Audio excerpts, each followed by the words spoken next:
Hey there, folks. Greg Shepard here, S&A Financial Services. I specialize in helping folks just like yourself, assuming you're in higher education, get the most out of that oftentimes confusing higher ed retirement plan. Okay, I'm talking quickly here. It's Friday afternoon. I'm trying to get out of here, but this is actually my second video recording today, so I'm doing the work for the public here. Again, in higher education. But I ran across, or let me preface this a little bit. I'm getting ahead of myself.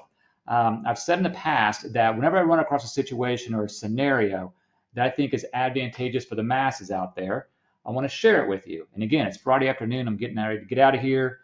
Got weekend plans, and quite frankly, I'll probably forget about this early next week. So I want to get it out there before I head out again the door.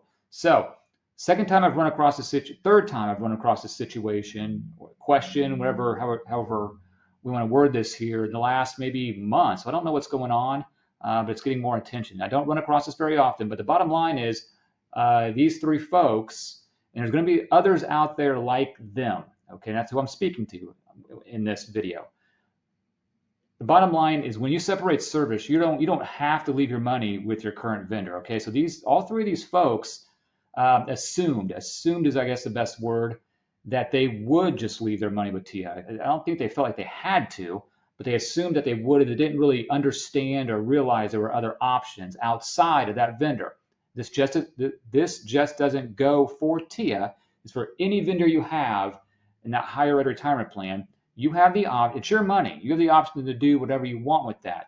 Leave it there, or take it out of there and put it in a different vendor. You know, I custody my clients' assets over at Charles Schwab.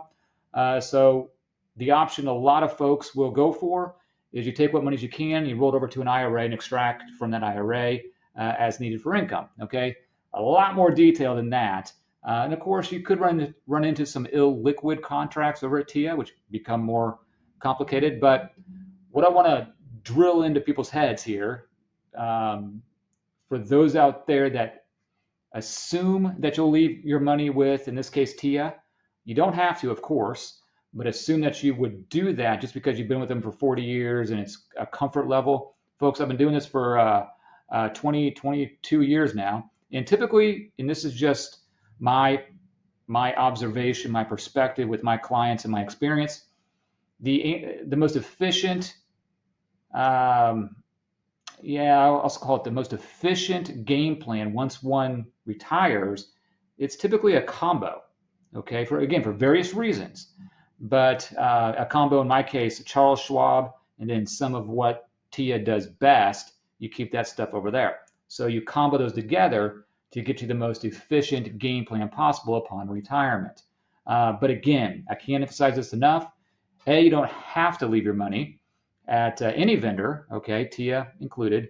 And B, just don't assume just because you've been with one vendor for 40 years that what they offer is the best for you upon retirement. Again, this goes for all vendors across the board at any higher ed institution. Okay. Questions, comments, thoughts, by all means, contact me. Info should be below. I'll be more than happy to give you my 2 cents worth or help you out any way I can, folks. Okay.